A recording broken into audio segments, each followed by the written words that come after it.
So you can email it to me and. Yeah, I just unfortunately closed it out.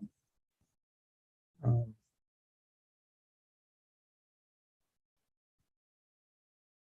there it is. Okay, let's try one more thing.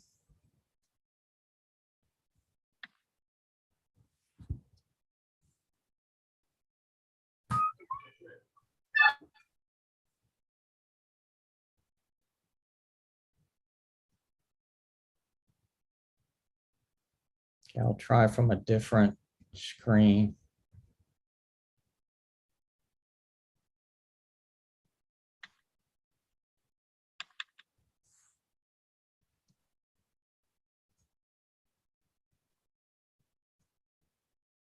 Did that work?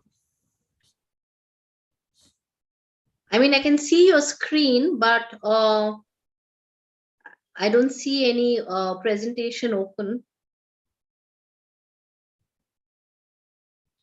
Okay, I don't know what's going on with your.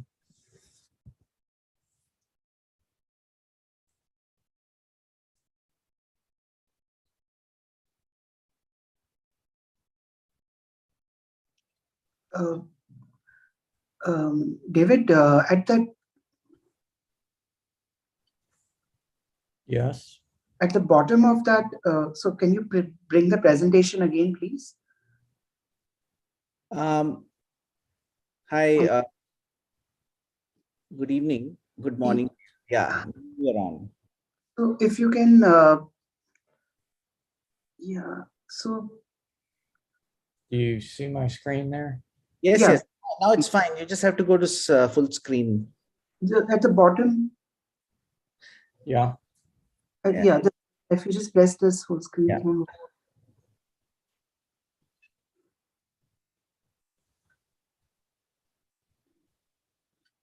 Okay, I think this is happening probably because you have an extended screen. Do you have two screens, extended screen? Yeah, I have. Yes. Can you just duplicate it for a moment, please?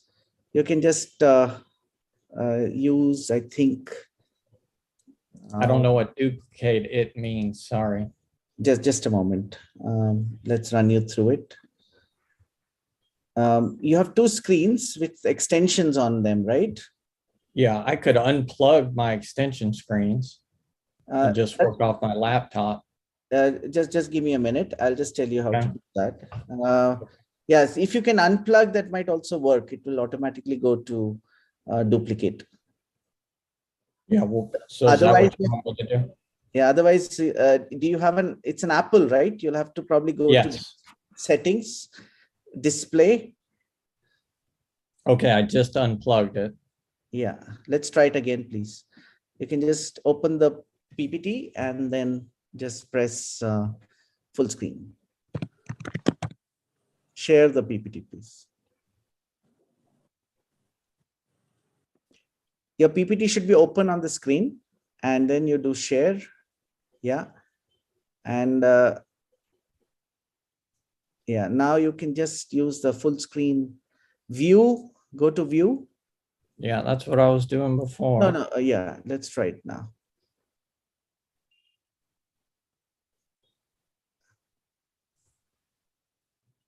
Okay, I did.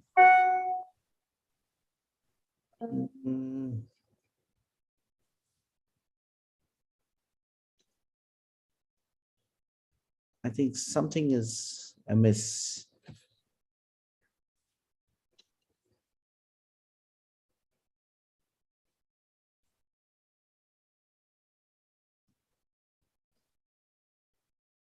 Yes, okay. So you're now just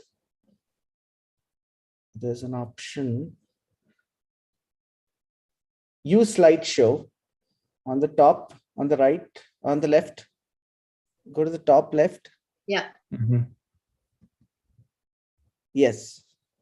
So I more did or less there. Okay, great.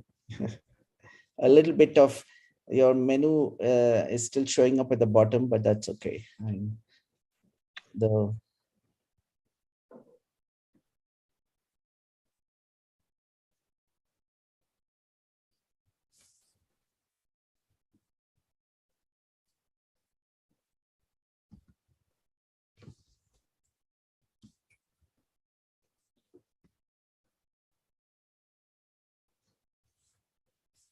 Yeah, is there I don't know how to get rid of that bottom part. If you can just right click on the gray area at the bottom, just above the icons at the bottom. Use both your fingers. That's if you right click, that is, you use 2 fingers on the gray area, you should get an option saying hide. Down there, you see where I am? On the bar at the bottom. Okay. Go to the bar on the gray area, yeah, right click. You need a 2-finger click. I did a 2-finger click. Okay. In between the icons. It's going. Okay, I think. Yeah, it pulls up the icons. Just 1 minute. It's. Let me see if there's an option.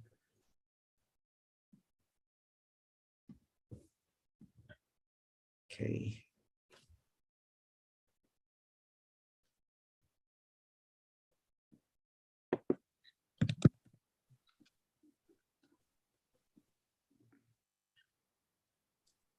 I normally project it off my other screen, but that didn't work. So,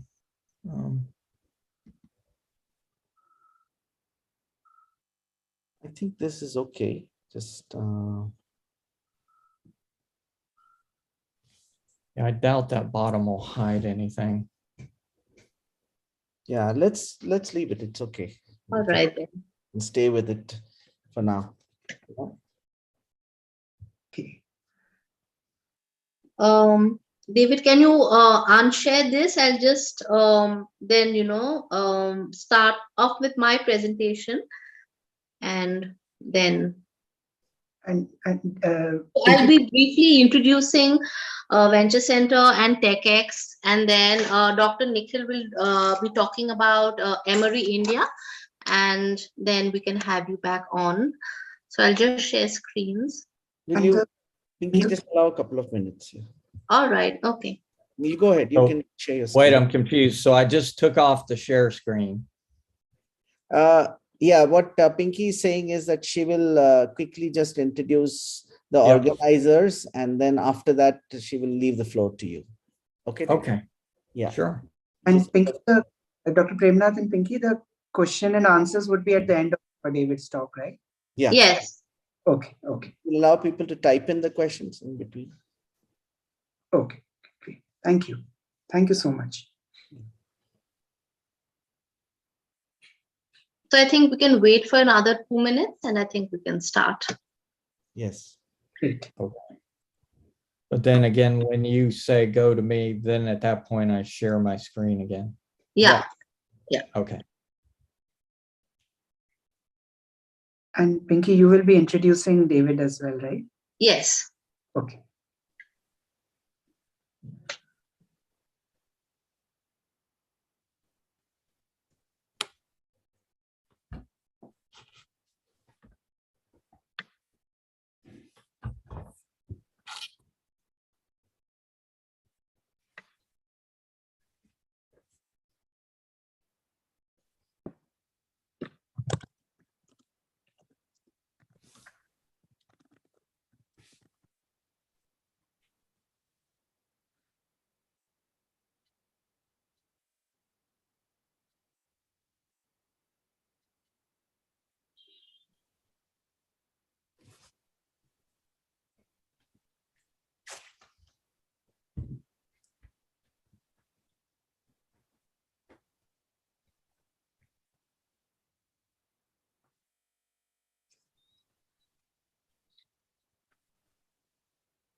Should I start? Yes, Pinky, let's get started. Okay. We'll come back.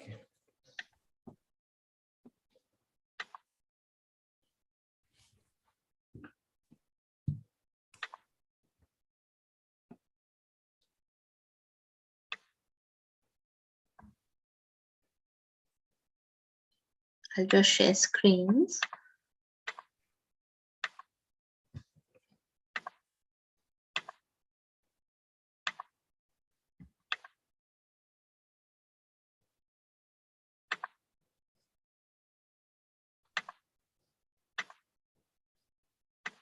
It came on and went away, Pinky. Yeah. I think now it's come back on. Yes. Yeah. Okay. Good evening to everyone who has joined us today. Today's event is being organized by TechX, the Tech Transfer Hub at Avengers Center, and Emory India Research and Education Innovation. And we are really pleased to have David Perriman join us today for the talk. And so I will first briefly be introducing Venture Center, followed by a brief introduction to TechX. And then Dr. Nikhil Singla will be introducing Emory India very briefly. And then I will be introducing David to the audience, and then we can have David start his talk. So Venture Center is a Section 8 not-for-profit technology business incubator hosted by CSIR National Chemical Laboratory. We are based in Pune, and we are the first incubator in the CSIR network. We are approved by NST-EDB and BIRAC, and we are recognized by DSIR and DIPP.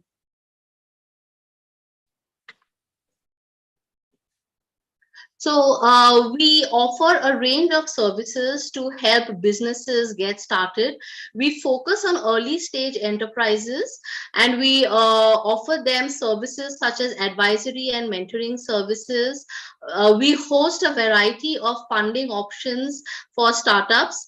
We also, through TechX, enable tech commercialization support. We offer tech commercialization support. We offer physical infrastructure in terms of workspaces and hot labs.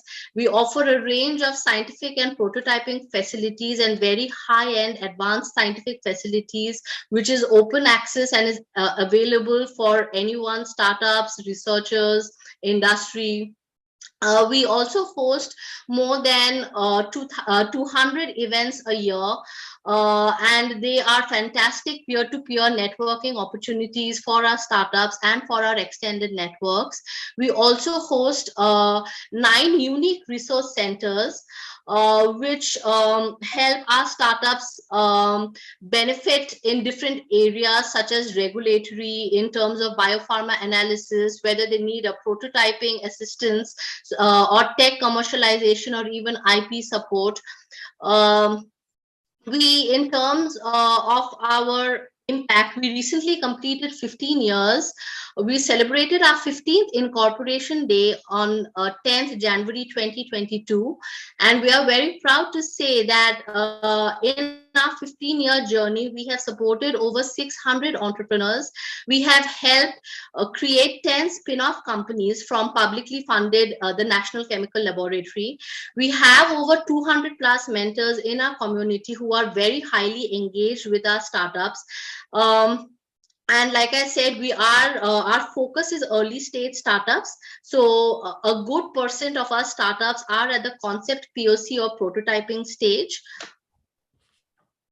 Our startups have raised almost 500 crores in risk capital in the last 6 years and have generated close to 1,000 crores in revenue in the last 5 years. And hopefully going forward, we aim to expand and with newer facilities and newer resource centers. TechX is one such resource center at Venture Center. It's a regional tech transfer hub set up by BIRAC and is supported by the National Biopharma Mission. It aims to support tech commercialization journeys by helping tech developers and tech commercialization entities find each other forge partnerships in a way that they can take the technology closer to market. The various services that TechX offers include tech marketing, tech transfer, assistance, spin-off creation, IP support, search and analytics support, industry, academia, technology partnership mechanisms, and tech scouting and tech marketing and open innovation. So with this, I would request Dr. Nikhil Singla to briefly introduce Emory India to the audience today. Hi, thank you so much, Pinky. And sincere thanks to Dr. Premnath, yourself, and the TechX Venture Center team for organizing this webinar. Also, much appreciate David's time on, in these crazy times, especially with everything that Drive is doing, to participate and tell us more about Drive and the impactful work that is being conducted through them. Also, a warm welcome to all the participants, and thank you so much for joining us today. I am Nikhil Singla, leading the efforts of the Emory India entity. Very quickly, the formulation of this Emory India entity is a step forward in affirming Emory University's commitment to sustainable and impactful engagements in India. This is not something that has spun up suddenly. We started in 2019, but this builds on work that we've been doing over a long period of time in India. And a lot of different things that we engage with the Indian ecosystem, including Indian students that form one of the largest groups on Emory campuses. Many alumni are spread across major Indian cities. Faculty have received high recognition in India, including the Padma Bhushan Award. Several accomplished faculty members from different disciplines at Emory have research collaborations with Indian partners. One such exemplary partnership has been the joint lab that has been formulated between the Emory Vaccine Center and a premier research institution in Delhi. This lab has been working on infectious diseases research for over a decade and also has been working in the COVID-19 space with the Government of India. So building on these, the focus of the new Emory India entity is to strengthen and expand Emory's partnerships and collaborations in India, including the work that Drive and other entities at Emory are doing to be able to work with like-minded partners and potential researchers to take things forward that create an impact not only in India, but also globally. So with that, looking forward to the talk today, and thank you so much again. Thank you, Dr. Singla. So now we'll be starting the talk, and it gives me great pleasure to introduce David Perryman to the audience. So David is Chief Operating Officer and Chief IP Officer at Drive Emory. He is also the COO of the Emory Institute of Drug Development, EIDD. At Drive, he works closely with the CEO on Drive's strategy. He also manages the IP that arises from EIDD or Drive. He leads Drive's licensing team and is Drive's liaison to collaborations, compliance, and synergy with its licensees and other research at Emory University. He was instrumental in Drive's licenses and corporate partnerships that led to the largest upfront payment in Emory's history. A venture-backed company launched with $25 million in a Series A financing and the license of the leading oral antiviral drug molnupiravir for COVID-19 and other emerging infections, with a projected sales of $5 billion in the US in 2022. Collectively, during his time there, Drive and EIDD have generated over $50 million in commercial and government licenses and contracts. David has played many different roles in his 35 years in the biotech industry. He is the former chairman of the board of Motorum Technologies, a privately held neural health company. He is also a board member of Cell Machines, a privately held biotech company. He was formerly president, CEO, and a founder of Xyrus Incorporated, a biotech company focused on the host genetics of infectious disease. In addition to that, he has also founded two other successful biotech companies. One was acquired, and the second was a publicly traded company. He was a shareholder and head of the or the biotech patent practice group at Needle and Rosenberg, an IP boutique law firm. He has practiced biotech patent law for 20 years and has delivered patent business strategies to biotech companies, venture capital funds, and numerous other universities. He also served as a founder and special advisor to Georgia Venture Partners, and he has also served as a panelist at the Institute of Medicine's Countermeasure Bioterrorism Policy Meeting, and as well has featured as a presenter in development in the biodefense and technology platforms. We are absolutely delighted to have him here today, and I would now request him to take over. Okay, thanks. I'll try to share my screen.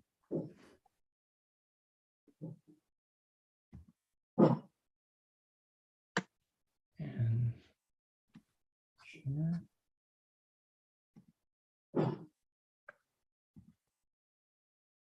Okay, did that work? No, you need to go to view or yeah, full screen. It's not full screen yet. Can you just go to slideshow, please? Can you go to slideshow on the top? Slideshow on the top bar. Yeah, slideshow on the left. A little to the left, please. Slideshow. Yes, Yeah, that there. one. Oh, that's security on mine. No, slideshow is just below where your arrow is right now.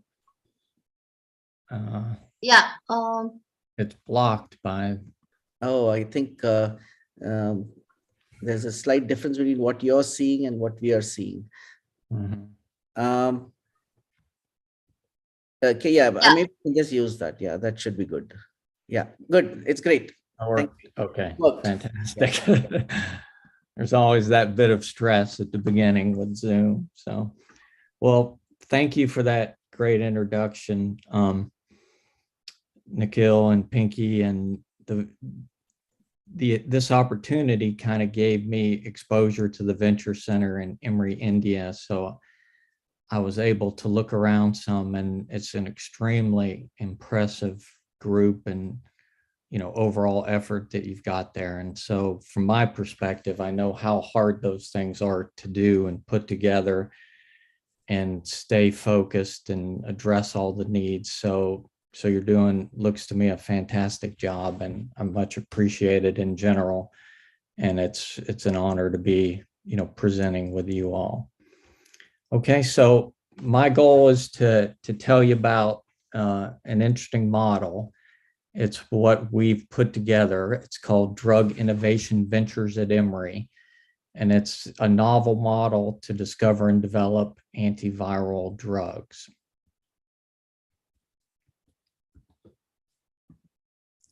Okay, so first, an overview of DRIVE to kind of give you a sense of it. You know, we're a not-for-profit drug development company. So again, that's a very important part of it, with an exclusive focus on developing therapeutics for viral diseases of global concern. Okay, so focus, exclusive focus, those are key aspects of what we do. So we're an independently managed biotech-focused company, and importantly, we're wholly owned by Emory University, and that's where we derive our not-for-profit status. We were founded in 2012, and like anything that's going to be successful, it needs foundational money. So Emory invested $3 million into DRIVE and an additional $7 million into the Emory Institute of Drug Development, called the EIDD. And importantly, those two things are co-managed, and kind of along the way of how things come to be, that $10 million that went collectively into DRIVE and EIDD came from discretionary funds of Dennis Leota at Emory. And were derived from his past successes with drugs, antiviral drugs, in particular, emtricitabine, a critical HIV drug.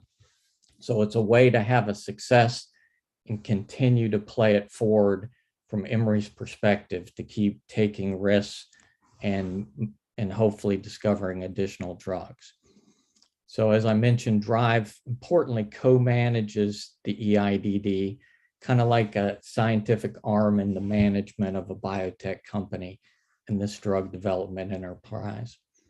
Importantly, Drive, it's really set up differently. It can form nonprofit spinouts to accommodate private investment directly, and it can in and out license technologies directly. And the in licensing of technologies is pretty unusual in the not-for-profit university-owned realm. And collectively now, the numbers are up. Drive and EIDD have obtained over 70 million US dollars in funding from government contracts and industry sources from out licensing and them sponsoring research with us since our founding. So like any good science enterprise, it needs labs, and we've got a 12,000 square foot state-of-the-art facility at Yerkes National Primate Center, which is located on Emory's campus. So you'll hear that a lot. We're very integral to Emory, but yet we have quite a bit of independence. So Drive has the capability of advancing drug candidates through phase 2A clinical trials.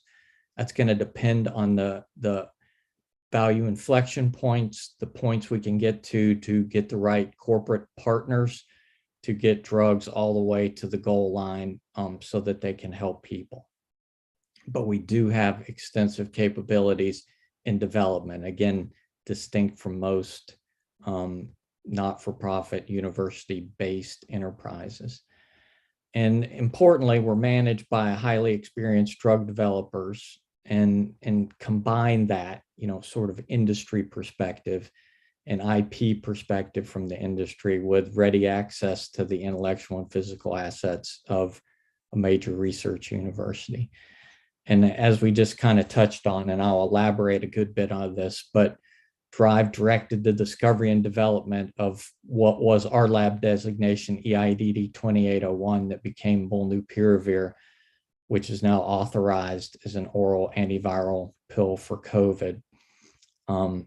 We also have a compound 2023, which early in our history, and I'll elaborate, garnered a large upfront payment, breaking some Emory records.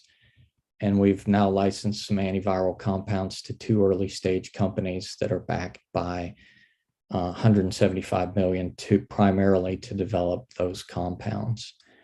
And so I'll elaborate on all these, but that's kind of an overview of what's unique, what's different about Drive from typical accelerators and typical enterprises that are associated with universities.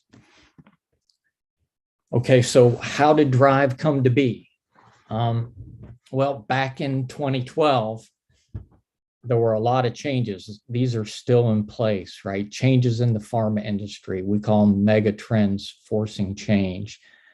The pharma industry was less into discovery, more into development, less R&D. And so it became, important that biotech companies and university enterprises exist to feed that pipeline. Changes in venture capital investment, despite venture capital, seemingly being high risk, it really isn't. Venture capital wants de-risked assets with a maximum chance of success. So the later in the development chain those assets can be, the more likely that it becomes venture-backed, and the more likely that it, advances down the chain and ultimately, hopefully, becomes a drug to help someone. Changes in the public funding patterns. Our NIH, for example, had traditionally funded very early stage research, and that was good for, broad thinking. But in terms of advancing things down the pathways, it wasn't getting far enough Industry wouldn't pick them up if they're too early. And so those funding patterns changed to allow more translational money and funding that we've taken advantage of. And all these mega changes kind of forced new models and forced us to look at drive and form it to kind of address all these needs and take advantage of some of the opportunities. Okay, here's another way of looking at the same thing. And if you look at the red line, you have the risk model in drug development, right? The further it goes along, the less risky it is. Also, in the blue line, the further it goes along, the more cost that comes in.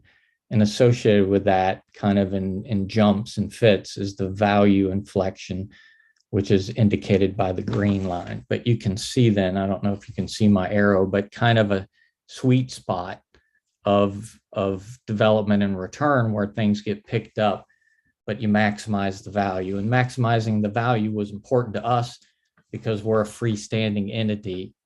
We have to fund ourselves. Emory and Dennis Leota gave us the initial funding, but once that happened, we were on our own.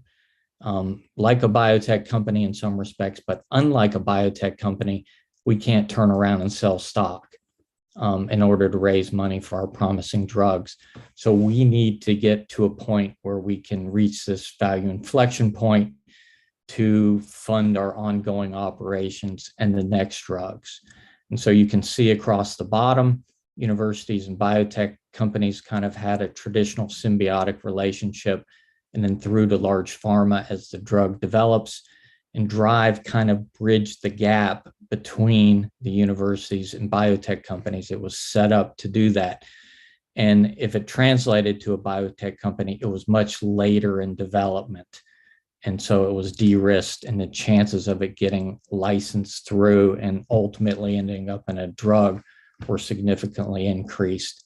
And likewise, drive could go far enough to skip the biotech company phase and go directly in and license and work with large pharmaceutical companies. And I'll give you examples, but we've done all of the above. So drive is, like any enterprise, is successful because of its people and their experience, and primarily, in my view, because of George Painter. George was the founder and CEO of Drive. He has tremendous experience in the pharma industry, and after the pharma industry, leading major groups in antiviral areas, which is the area that we're focusing on. He also went on to run, both as a CSO and a CEO, biotech companies that were highly successful. So he's led development teams that have produced 3 drugs over $25 billion in revenue. So he came in kind of, still in the peak, but after the industry phase of his career, to kind of take on our greater mission to address emerging infectious diseases. And I myself, I practiced biotech patent law for 20 years. I was the head of a law firm group and worked with the government a good bit, in the CDC, and importantly, Vanderbilt. And it's like a little bit of a tangent as to why I'm here and why I was doing this. I had a lot of involvement with infectious disease, and I kind of, in the 2009 range, started reading a lot of books about emerging infections and biowarfare and biodefense. And frankly, it scared me. And so I decided I needed to leave the practice of law and try to be closer proximal to making a difference in that. So I formed and became the CEO of a host-based infectious disease company called Xyrus. It did a lot of amazing things, but ultimately fell victim to the Great Recession. It didn't have an advanced enough drug. And along the way, we had collaborated with Emory and Dennis Leota, who was kind of always been a rock star in antiviral research as the co-inventor of emtricitabine and lamivudine, major HIV drugs. And he was also a founder of Pharmasec, which basically has led to the cure of hepatitis C virus. So we worked with Dennis. Dennis said, "Oh, you need to work with George in your company, David." George graciously spoke to me a couple of times, but was way too busy in what he was doing for me. So in the end, I ultimately decided if I can't get him to come to my company, then I'm going to do something with him. And he and Dennis were pulling together Drive at the time. So I joined them, and my role is really, a lot of different things, whatever it needs. We're a small group, but kind of liaisoning the value creation, the business development, the IP strategy from an early stage, and really all the things that the company kind of nuts and bolts needs to get going. So again, I was very fortunate to work with two luminaries in the field and be a part of our efforts at Drive, which at the time were certainly a long shot. Beyond that, which is kind of unusual for a university model, again, we're very focused. So we found an advisor board, which was equally focused. Seth Rednick, Rich Whitney, Ed Penhote, and Peter Farina were all luminaries in their fields. They brought MD experience, what the patient needs, what our drug target product profile needs to be if we were to discover it. They had success in industry. They've had success in venture capital. And so we used them quite a bit, especially in the early stages, to figure out where we needed to go, what our focus would be. And that was important. And again, labs are essential, having good quality labs. And Dennis Leota's discretionary money and Emory put additional $10 million into building out top of the line labs for us, which we've fully utilized in the discovery process with EIDD. Okay, then the question is, what exactly was going to be our focus? And this applies to anything. Again, what are you going to do? What do you want to do? Whether it's incubated in a university accelerator, or even once it's spun out as a biotech company, what does the world need? And, can you get money at it? So, in our realm, we had things going on just before our founding, like the anthrax attacks, the SARS outbreak, causing the US government to implement Project BioShield. Then we had the avian flu H5N1 outbreak. And then that led to the Public Readiness and Emergency Preparedness Act. And then in the US, the Pandemic and All Hazard Preparedness Act. And then in 2009, we had the H1N1 influenza outbreak. So all those things kind of fed into our ability to tap government money to discover and develop drugs in these spaces to address these needs. Because it's important to realize that industry isn't going after these things. They may talk about it. They, especially in the past, they weren't going after it because they're not established markets. And I'll elaborate on that again. But so we kind of had this mission to develop the drugs, but for things that industry, that pharma didn't deem as valuable enough. And so they became, in essence, neglected diseases. So we had the convergence of all of these factors going on. And just to elaborate a bit, kind of our pull market, the serious viral outbreaks over the last 40 years, HIV, 32 million global deaths, the original SARS-CoV-1 outbreak in 2002 got contained, but still a significant number of deaths. Influenza, every year, but in particularly 2009, many deaths, then MERS, Ebola, Zika, Ebola again, and then of course, SARS-CoV-2 that we're all still living through. So these are the things that kind of help us hone our mission. What should we do? What can we focus on? And also at the same time, what can we potentially address? What are we best at the world at that the world needs?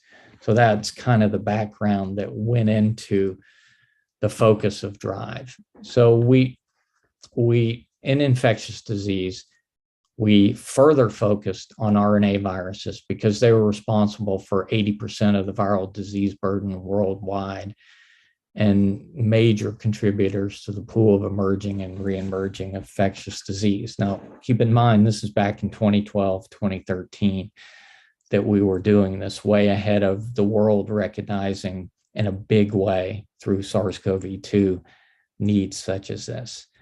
Okay, in 2013, 180 recognized species of RNA viruses that infect humans, and an average of 2 new species being added every year. And of course, on top of that, we had changes to our ecosystem, global warming, population growth, increased travel, all these leading to higher infection rates and higher risk for us. And then looking down, we saw and knew that there were no drugs available for the prophylaxis or treatment of the vast majority of RNA viral infections.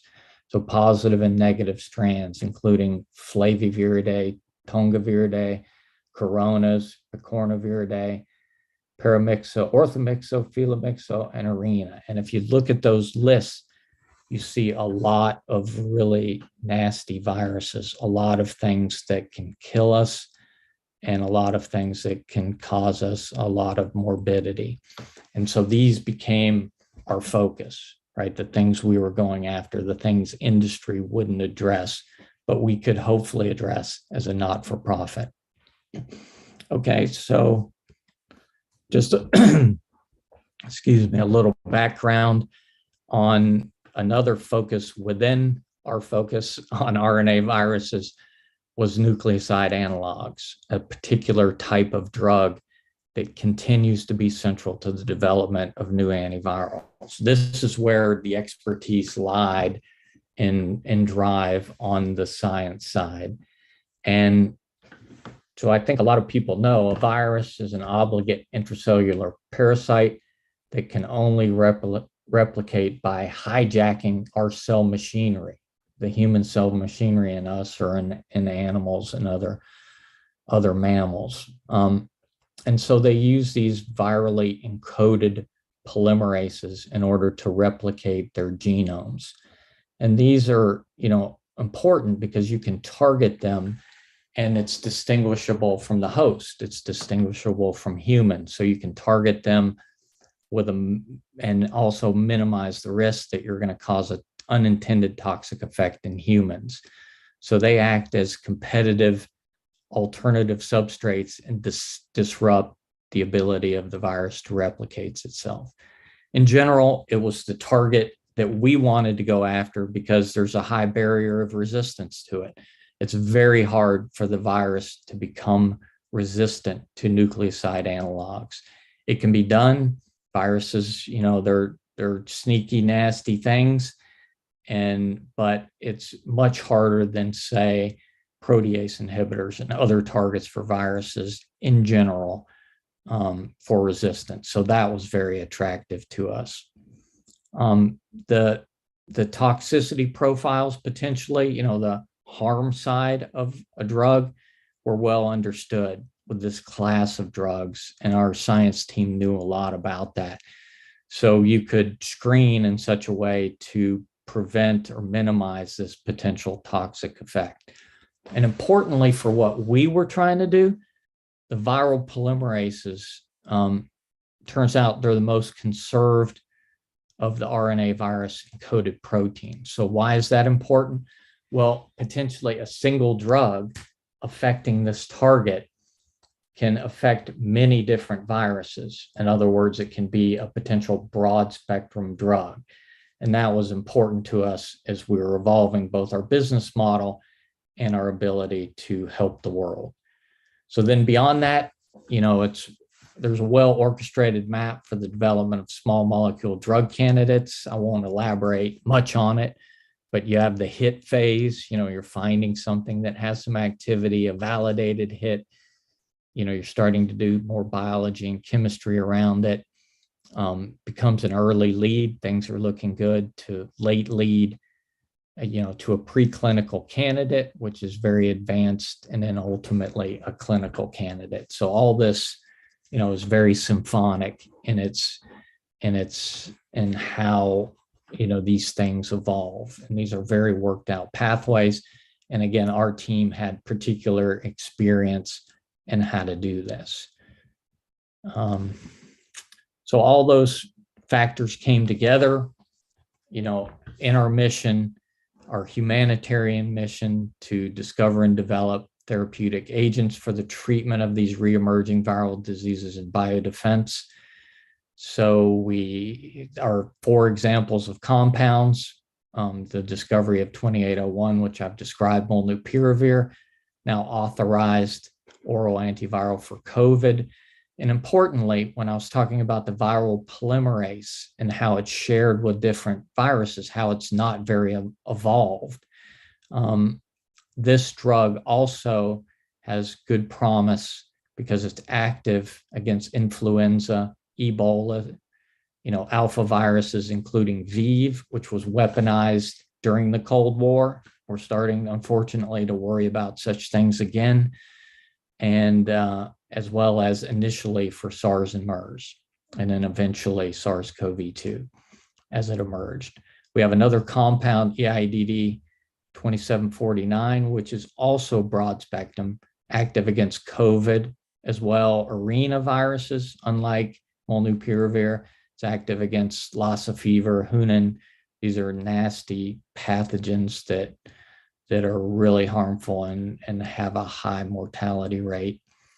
And it's also active against hantaviruses, Ebola, we all know about, and influenza as well. So the goal, kind of, if you think about it, and you think about the emergence of SARS-CoV-2, is we didn't have any good drugs, any oral drugs to combat it.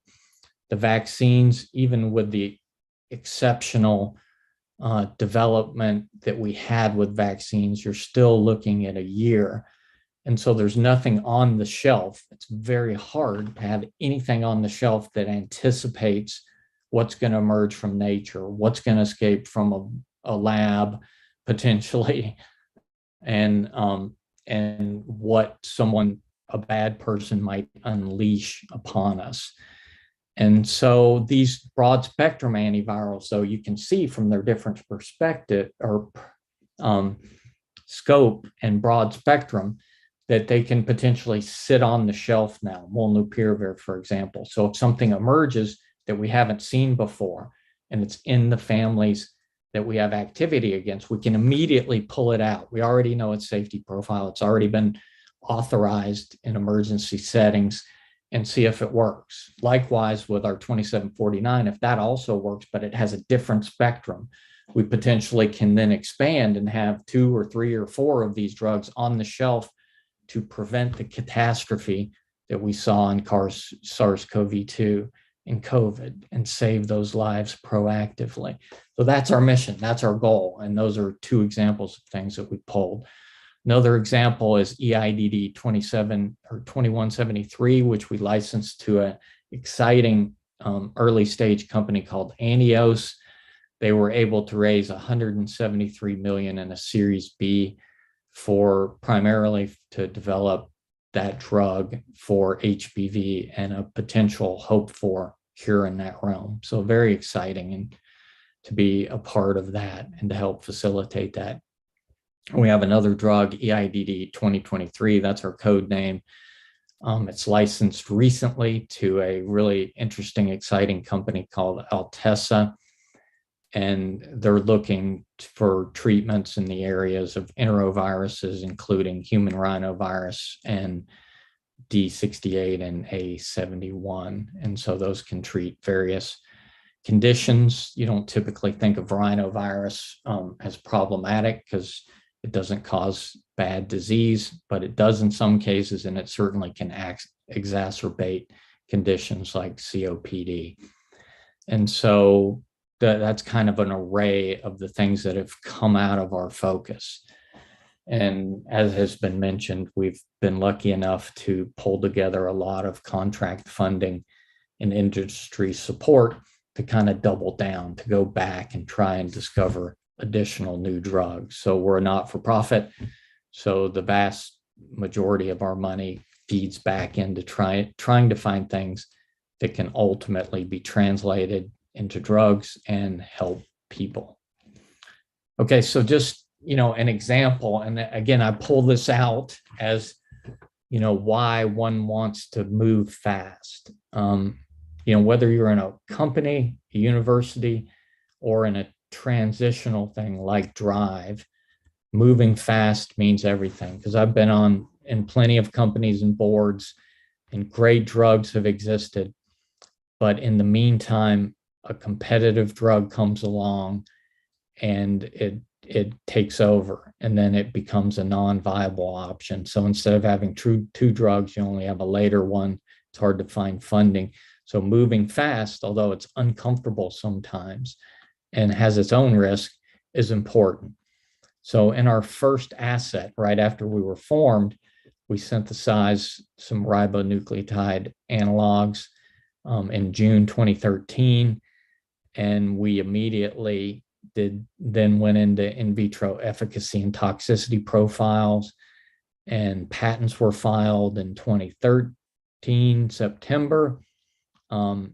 Then moved quickly into cell metabolism in October, in vivo distribution, all the things in drug development, very compressed, as you can see. Acute tox studies in December. And then, within 7 months of the initial discovery of a hit compound, we were in discussions with potential partners at the big biotech conference at JP Morgan. We then followed that up.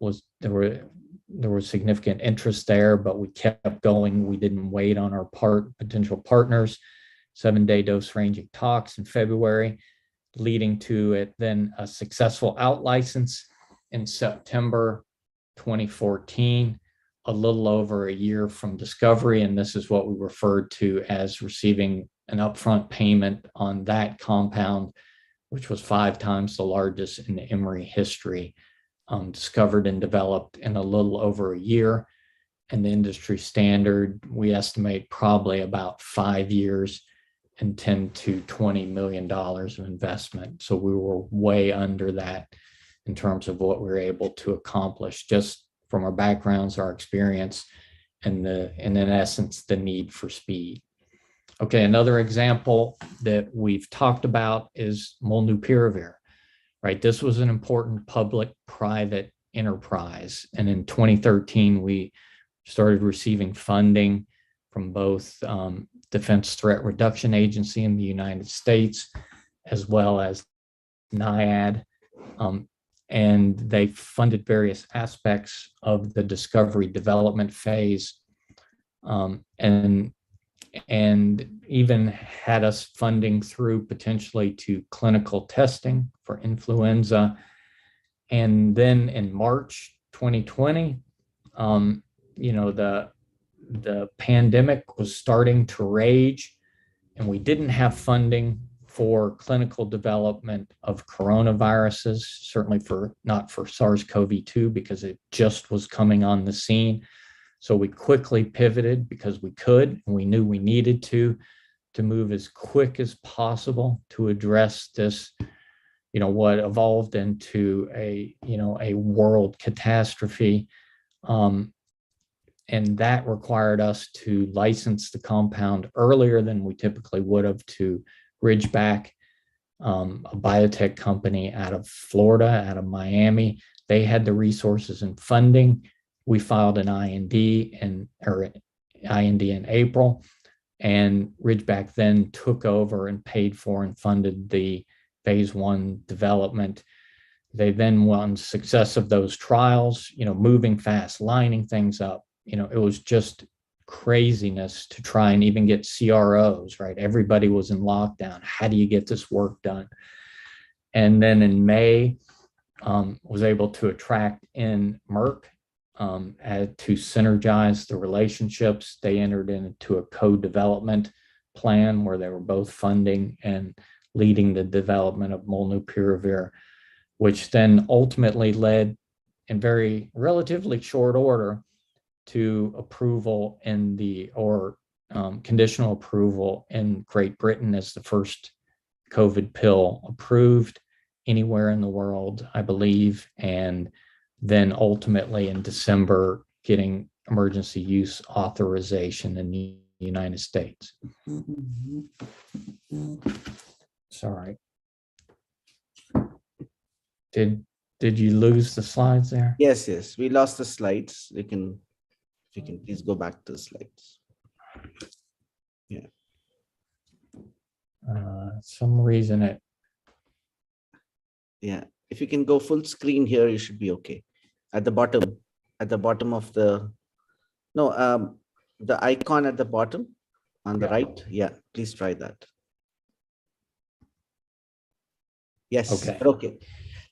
Sorry, it started me at the beginning. So are we doing okay on time? Yeah, I think we're okay.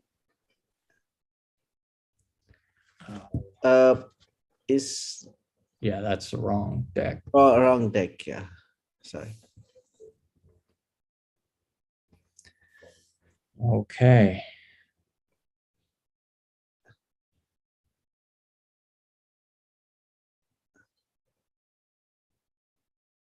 So it disappeared.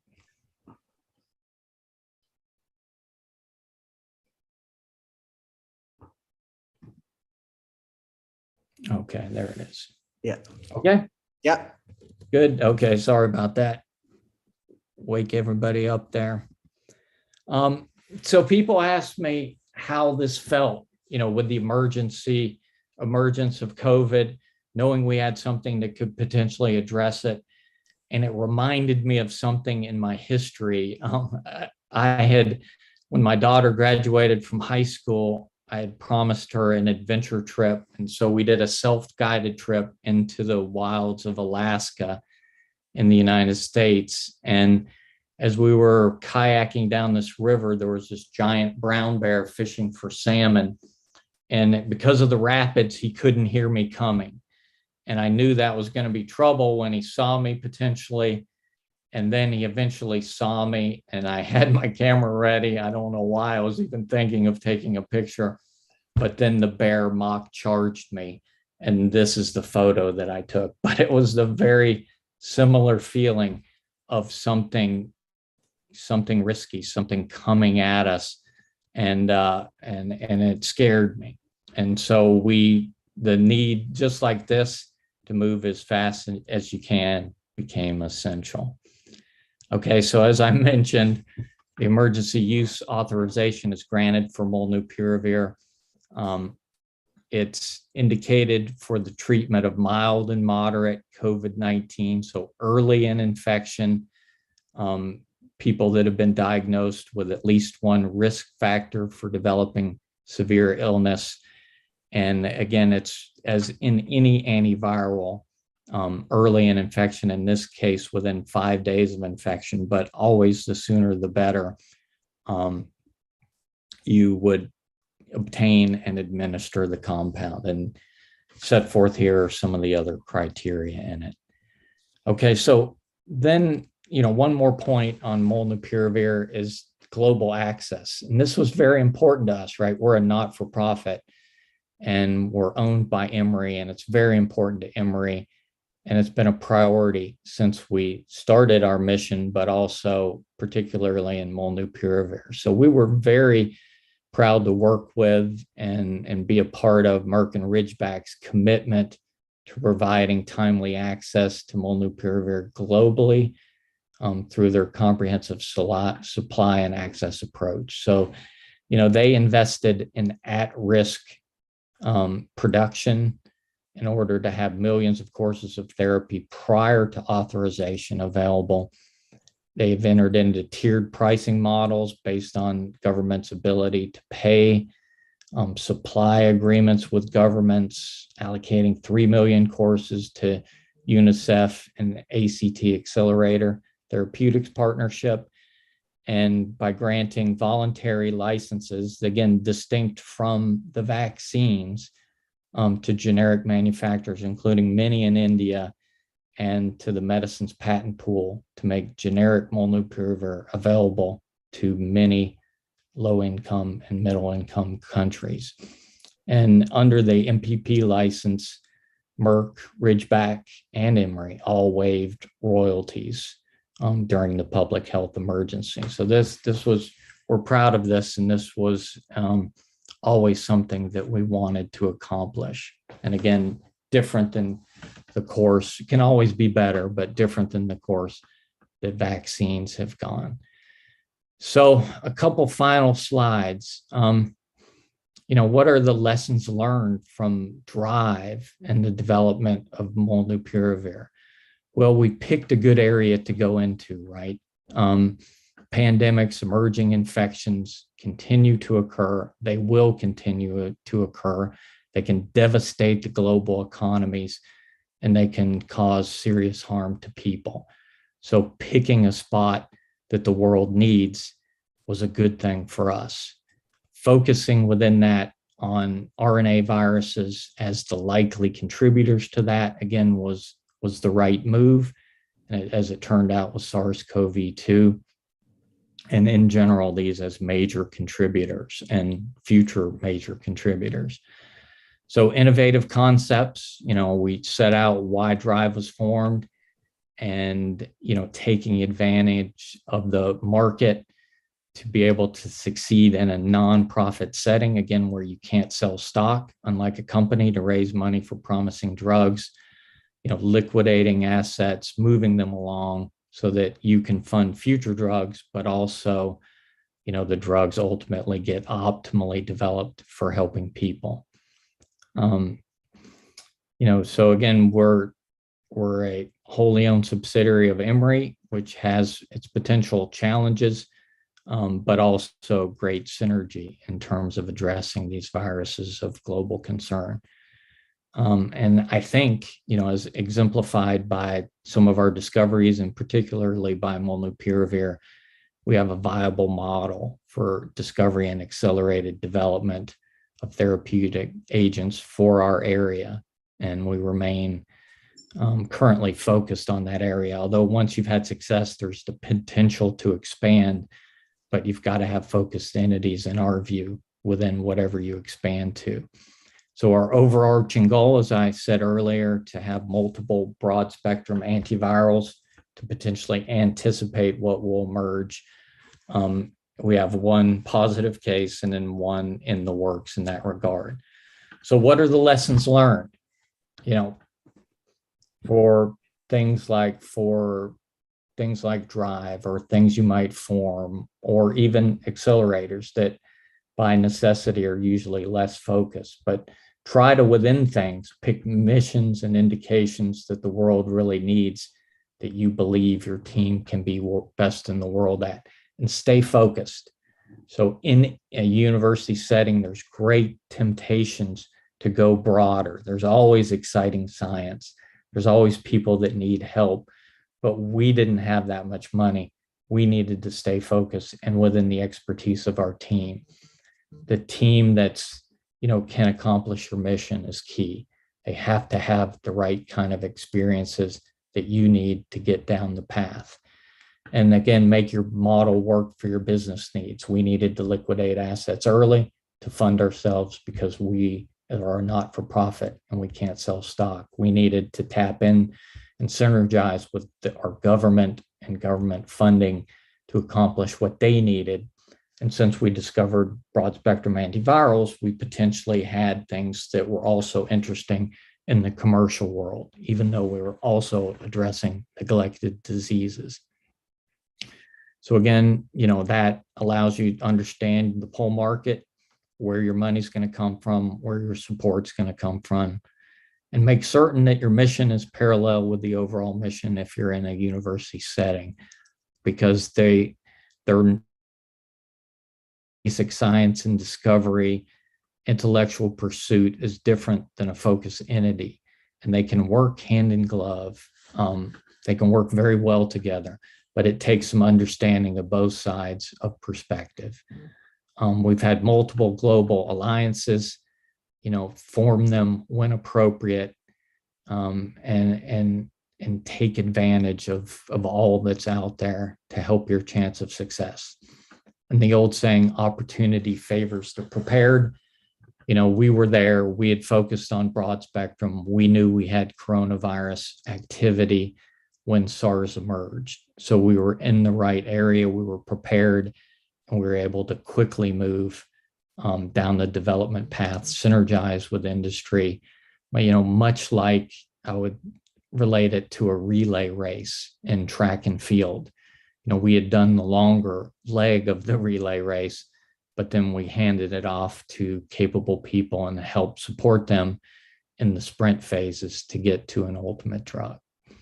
So that's it. That's our story. I hope it's there's at least a few things that folks can draw from this and help whatever they're doing develop things for the benefit of their enterprise, but also the ultimate benefit of people.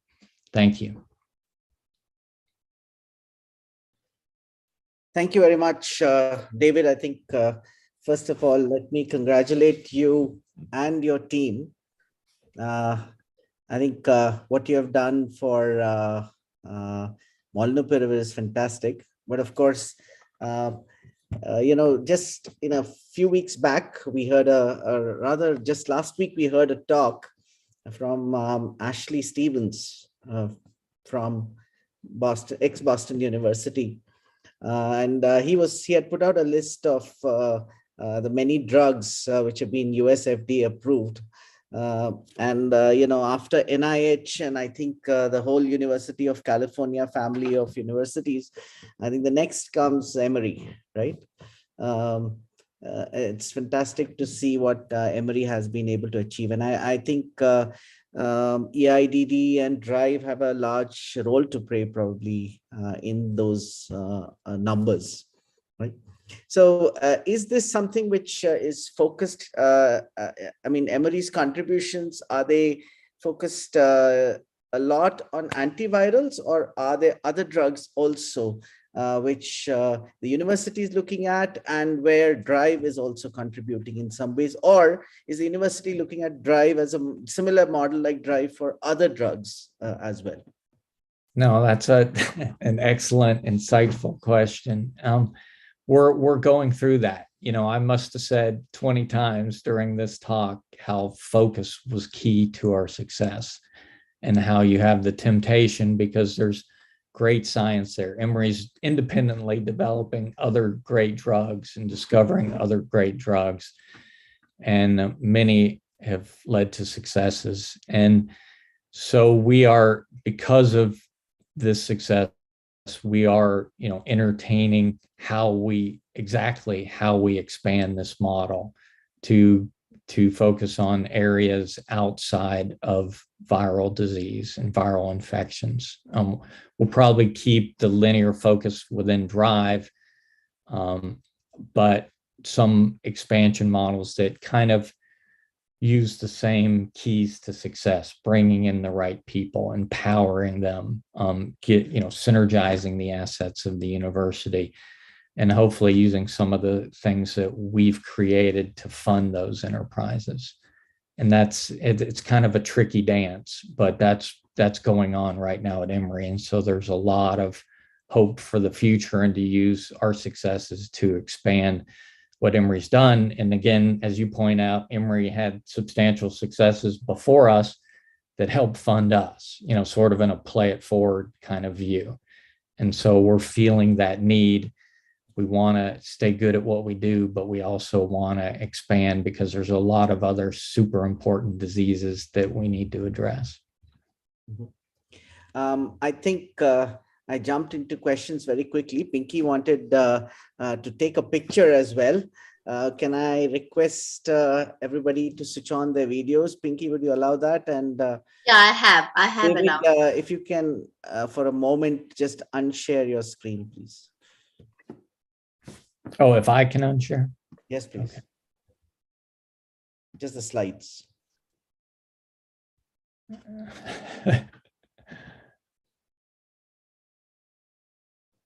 It's zoomed in. On the top, Yeah. you should Where am I see a share? bar which should drop down if you. Oh yeah. Stop sharing. Yeah, you can tell I'm more in the science. Yes. Quickly take the photos. Yeah, Pinky, please go ahead. Yeah. Request everybody to come online, whoever is comfortable. Yeah. So, David, as you can imagine, we have a very large drug development community, although in India, although drug discovery is something which everybody aspires for, but it doesn't have a lot of support for in India. Yeah, no, I understand. But a lot of brilliant people there that could get it done, it seems to me. Okay, let's continue with the questions. Pinky, if you're done with the pictures, please. Yeah, I'm done. Okay. Thank you. So if you don't mind, David, can I take a few more questions? Maybe 10 minutes, if it's okay? Sure, absolutely. I'll do my best. Yes, thank you.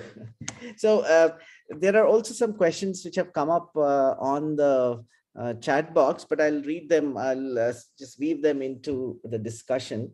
I wanted to request you to talk us through how the drive model works, in the sense, where does the university's activity stop? When does drive take over? When does drive hand it over to a commercial partner? How do you do the handovers? And also, how do you manage, as you said, I think you hinted a little bit about maybe some conflicting priorities between different communities, right? How do you manage that? And how does a chain work? And what is the mechanism which allows it to work? In a sense, what kind of background arrangements are required to make such a chain work? Mm-hmm. Well, as I said, first, obviously, you have to have funding. And then critical to drive was the existence of the Emory Institute of Drug Development, and kind of that they were co-managed. So it's not like a trickle up from the university. It's not like, oh, this scientist here has an interesting invention. Let's go over there and talk to him about applying the drive model.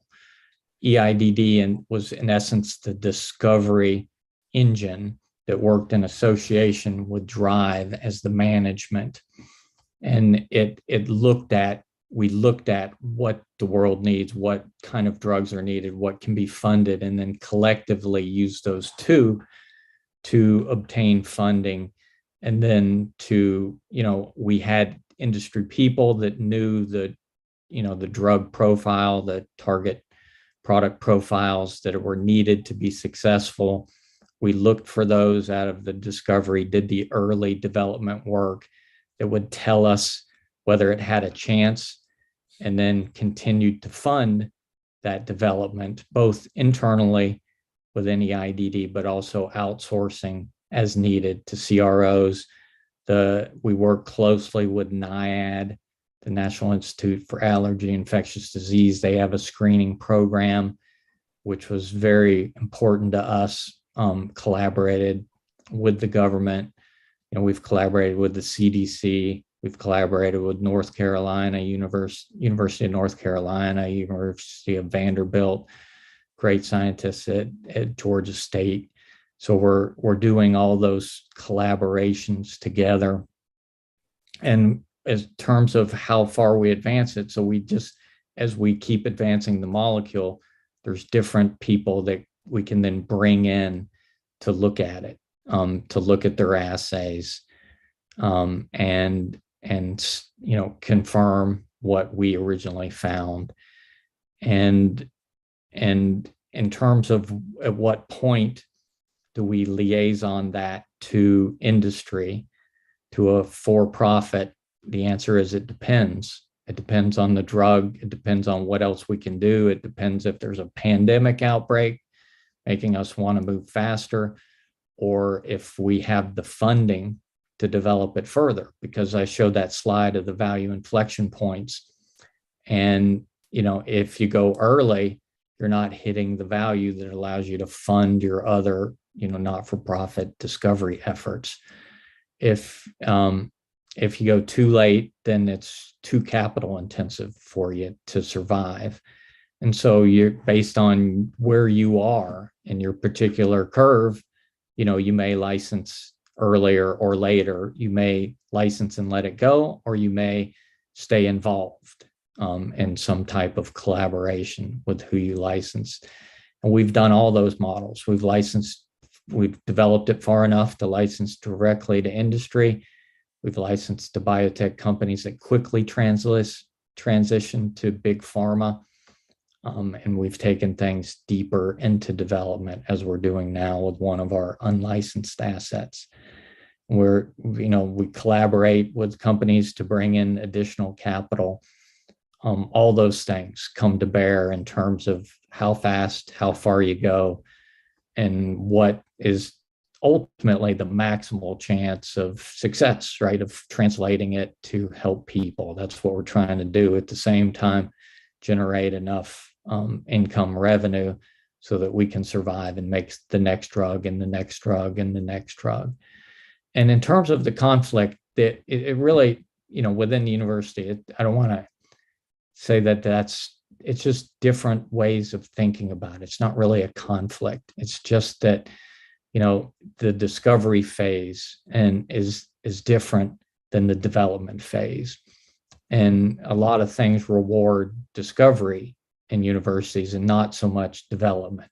Mm-hmm. And it's really those two different camps which are critical to value creation. And then again, overlaying IP strategically, not just filing patents, but things that are going to matter strategically, that are going to enhance the ability to get this licensed, enhance its ability to get to a final product, are all going on at once with us. And those are just some differences, especially in the basic science versus the translational science approach. And the government wants more translational science, we believe, but it's newer, right? It hasn't been as thought of. So most of our funding is contractual. It's not a grant. It's not, here's $3 million, go do something amazing. It's, here's $3 million. We want to report in a month how far if what you've discovered, and then how far you're developing what you prior discovered.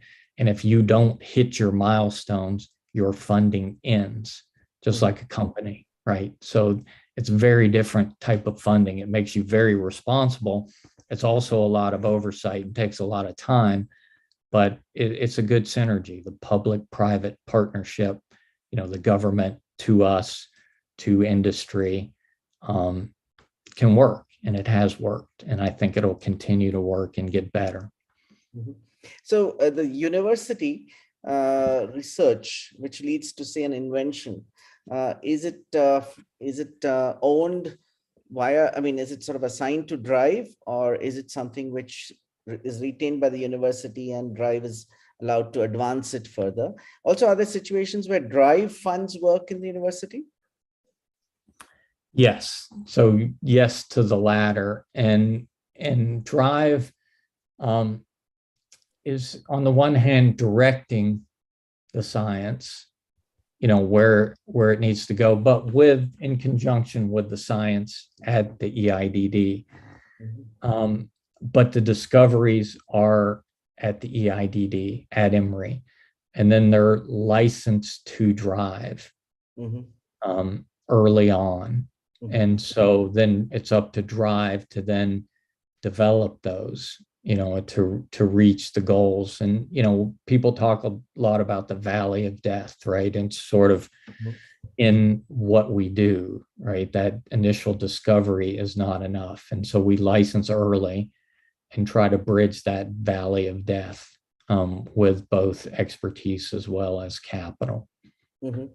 And are there situations where other organizations, other institutions, other universities collaborate in this drug development activity, or is it exclusively Emory so far?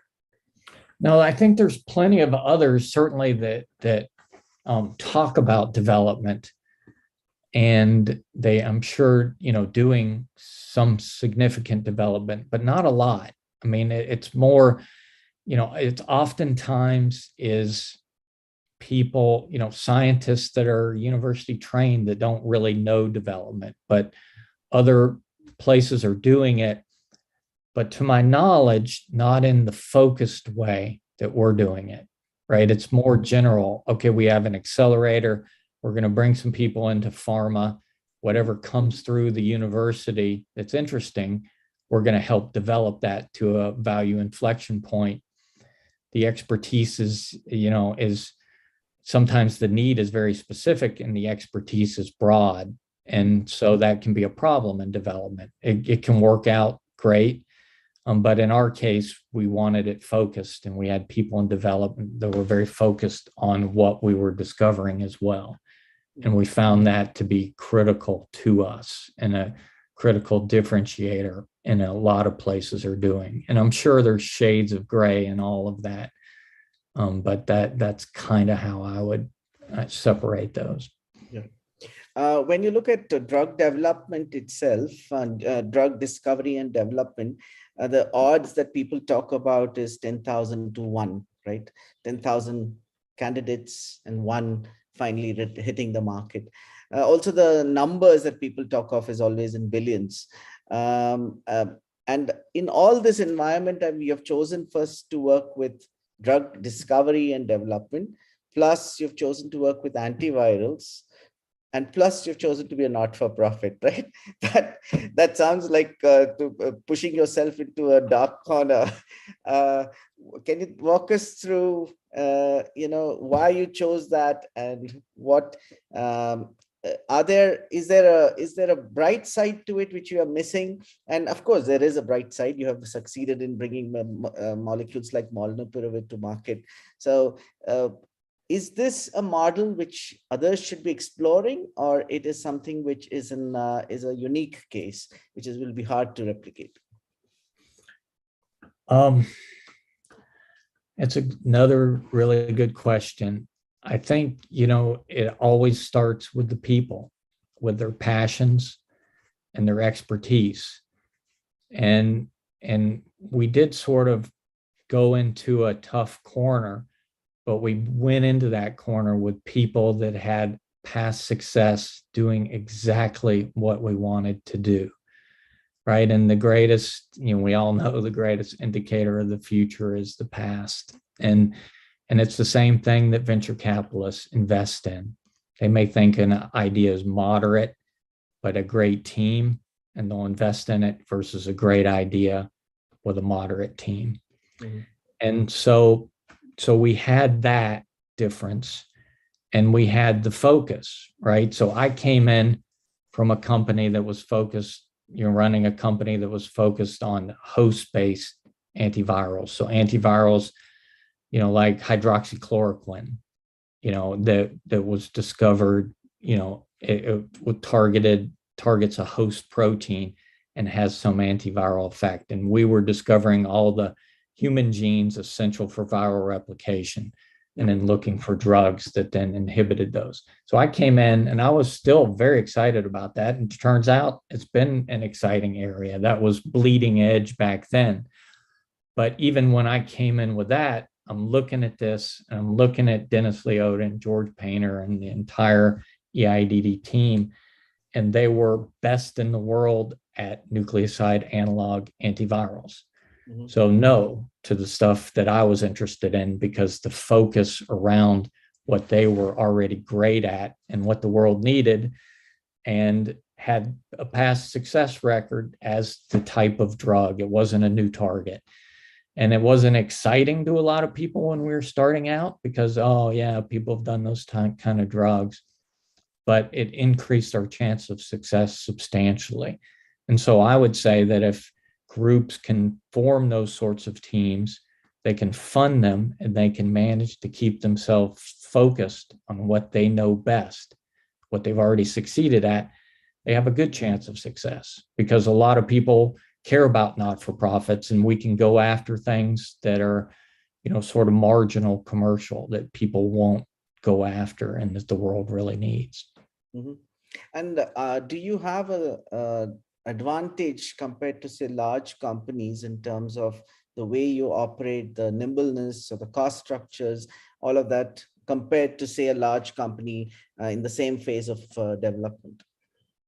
Yes, I think so. And I would say even compared to universities, right? those are big organizations, and a lot of people get involved in big pharma, and they can be siloed, right? They're super smart people, they're very accomplished, but everybody develops a slight expertise, and they get called on for that expertise. And small entities, small groups that have these overlapping spheres of expertise. They know patents, they know science, they know corporate transactions, they know what pharma needs, they know what biotech needs, they know how to get funded, they know how to get government grants. And a small group of people, then you can lay all those out in a cohesive way that I think, creates and if you do a Venn diagram, that overlapping sphere in a few people increases the chance of success substantially and gives you the ability, like I said, in molnupiravir, to turn on a dime, through George's leadership, kind of moving us quickly over into the commercial realm, because the pandemic demanded it and we could do it. And typically, if there's a lot of people involved in those decisions, it goes slower, and pandemics don't tolerate slowness.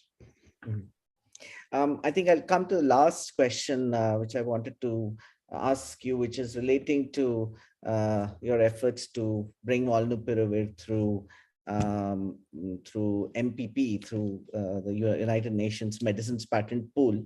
And of course, in India, I think there are already about 13 or more probably companies who are producing it today, and has seen use in this current wave already, I think. So remarkable achievement, of course, getting it till this stage and getting it accessible to so many people. So when you as Drive think through your options of licensing, of also patenting, working with large corporates who might have their own views on how they wish to take it to market, and also looking at models like MPP, what are the considerations that you have in mind when you're evaluating these options? And of course, the MPP has its own model, and you have, of course, during the pandemic decided not to take any royalties as well. But that said, is that a good model for antivirals, say during when there's no pandemic, right? Well, how would you evaluate these options? And can you tell us how does it play out for an entity like Drive in terms of various options? And because you need to earn your keeps also to run development programs, especially with the risk being so high. Yeah, no, another great question, a long one, but a great question. In the case of molnupiravir, we licensed it to Ridgeback, right, which was a small company but extremely well financed, and they were just coming off a success developing a monoclonal antibody for Ebola, right? Not big market kind of thing, right? And so we knew and met the people and got to know them, and they're great people. They care a lot about the world. And so we talked about these things in advance. And so they were the kind of group that we felt, emotionally would do what they said. And now, of course, you can come in contractually and put license agreements, certain things in there, but people balk at those sometimes because things change and they need flexibility in where they go. But it mattered to Ridgeback that this was a broad spectrum antiviral, that it had originally been funded for ViiV by Detra, and we cared a lot about that as an indication because that was our original backer, and we still care a lot about it, and they cared a lot about it. And so that was part of the selection of them in that process. So yeah, doing business with the right people, with like-minded people is important, right? They didn't have as intense capital needs. They're not a public company. They didn't have the same kind of structural management. So it just made total sense for us. In other cases, if it's broad spectrum, I think our primary goal, and I think George would agree with me, George Painter would agree with me, our overarching goal is to get it approved for some indication. Then people know, and we can build science on the other indications that it could be useful for. So say molnupiravir is active for Ebola. So if it's approved and it's out there and then it's needed and people start to test it, then it gets there. Same with Venezuelan equine encephalitis virus that we were originally funded for. Those things then can be developed to success, and the drug's already been shown to be, if it's ultimately approved, safe and effective, and therefore, those indications get addressed. And if you're just looking at those, minor indications, it's really hard to get a drug developed because you're talking about government funding all the way through clinical testing, which doesn't really exist to my knowledge. And so you have to have that two-edge, commercial, and bring along what you're passionate about, these emerging infections that are neglected diseases or they haven't even emerged yet. So that's kind of a rambling answer to I think what you asked, but let me know if I didn't answer all of that. No, I think that's a fair answer. Of course, given that there are so many diseases which are unattended to by big pharma, models like DRIVE are very inspiring. I mean, they are the ones which we need to look at as well in the future, I think. But of course, as you say, there are practical issues of raising money, being able to fund it adequately and take it to market as well. So I don't want to take too much of your time. Thank you, David, for taking the time out and spending it with us. Really appreciate it. I know that you are probably in the middle of a lot of things right now. A lot of things happening with molnupiravir, and now you have your another candidate as well, probably also racing to the market right now. So I think we'll close on that note. Thank you very much. And I'll leave it to Pinky now to thank formally offer the word of thanks. Thank you. Thank you very much. Thank you, David, for a really wonderful talk and a very insightful talk. And like Dr. Signa also mentioned, it's a very timely talk. So I think we'll have some great learnings from the talk. And I would also like to thank all the participants who have joined us today. So the talk has been recorded and the link will be shared with all of you over email. And I would request all of you to, I'll also share the feedback form over email. So I would request all of you to please take some time out to fill up the feedback form, and it will greatly help us to improve our future events. So I thank all of you for joining us today, and I would like to end here. And Dr. Signa, anything we would like to add?